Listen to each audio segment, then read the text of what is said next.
ఉత్తరప్రదేశ్ కు చెందిన ప్రముఖ గ్యాంగ్స్టర్ రాజకీయ నేత ముఖ్తార్ అన్సారీ గుండెపోటుతో నిన్న మృతి చెందారు.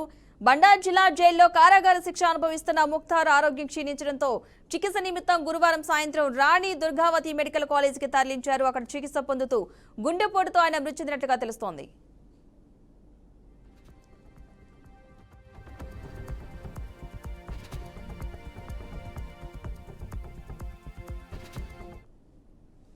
ముఖ్తార్ అన్సారీ మౌ నియోజకవర్గం నుంచి 5 సార్లు ఎమ్మెల్యేగా గెలిచారు. పలు కేసుల్లో 2005 నుంచి యూపీ జైల్లో శిక్ష అనుభవిస్తున్నారు.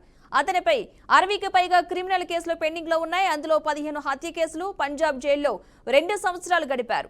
ఏప్రిల్ 2021లో అక్కడి నుంచి యూపీలోని బందా జైలుకు తరలించారు. 2022 సెప్టెంబర్ నుంచి యూపీలోని వివిధ కోర్టులు అతనికి 8 కేసులు శిక్ష విధించాయి. దీంతో ఆయన బండా జైల్లో శిక్ష అనుభవిస్తున్నారు. గత ఏడాది ఉత్తరప్రదేశ్ పోలీసులు జారీ చేసిన 66 మంది గ్యాంగ్స్టర్ జాబితాలో అతని పేరు కూడా ఉంది. ఇక మరోవైపు ముఖ్తార్ మృతి నేపథ్యంలో లక్నో, కాన్పూర్, మౌ, ఘాజీపూర్ సహా బండా తదితర ప్రాంతాల్లో పోలీసులు నిఘా పెంచారు. సున్నిత ప్రాంతాల్లో పోలీసు బలగాలు భద్రతా ఏర్పాట్లు చేశారు. ఎలాంటి అవాంఛనీయ ఘటనలు తలెత్తకుండా 144 సెక్షన్ విధించినట్లు యూపీ డీజీపీ ప్రశాంత్ కుమార్ తెలిపారు.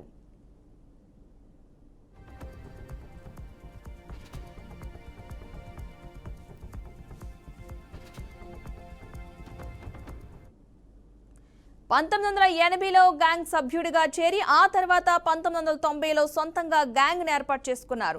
మౌ, ఘాజీపూర్, వారణాసి ప్రాంతాల్లో ముఖ్తార్ గ్యాంగ్ దోపిడీలు, కిడ్నాప్లకు పాల్పడింది. 2004లో ఆయన వద్ద అయితే మెషిన్ గన్ లభ్యం కావడంతో పోలీసులు ఉగ్రవాద నిరోధక చట్టం కింద కేసైతే నమోదు చేశారు.